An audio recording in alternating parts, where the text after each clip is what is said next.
Hi, it's Dr. William. I want to point out a couple of things. A patient here, she's 1 month after surgery. She's got an interesting story. She had weighed quite a bit heavier than she is now. She had a gastric bypass. She lost 80 or 90 pounds, and so obviously she had extra skin, so she had a tummy tuck. But she was worried about a dog ear that she had in this area on the right side, and she actually got a tattoo to cover it up. If you look at a dog ear, it's always two things, remember, it's always skin and fat.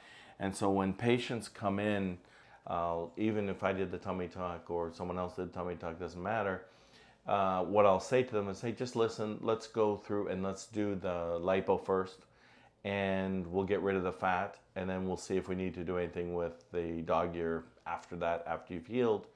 And so this is just a really good example of she had a dog ear to the point where she got a tattoo, and now her dog ear is completely gone. She's 1 month after BBL, and the dog ear is totally gone. And so the tattoo's still here, but the dog ear's gone. But it's really nice. And if you go through and you can lipo that, and some of the skin will shrink with liposuction as well. So the combination of removing the fat, which is part of the cause of the dog ear, and then getting the skin, and her skin is really contracted well anyway, and getting her skin to contract, which is really amazing, because if you lost that amount of weight at a gastric bypass, usually those patients don't have very good skin, because that skin has really been stretched by that previous weight gain. But here her skin has responded really well. She's not going to need any correction of the dog ear at all, because the liposuction fixed it. So it doesn't work for everyone. Sometimes I'll go through and I'll do the lipo, and then we'll still need to go and take a little bit of skin later.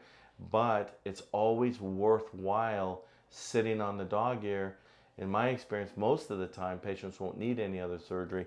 And in order to remove a dog ear, you would have had to cut skin, which would have disturbed her tattoo, and it would have lengthened the scar that she has. So kind of a good move that we just waited.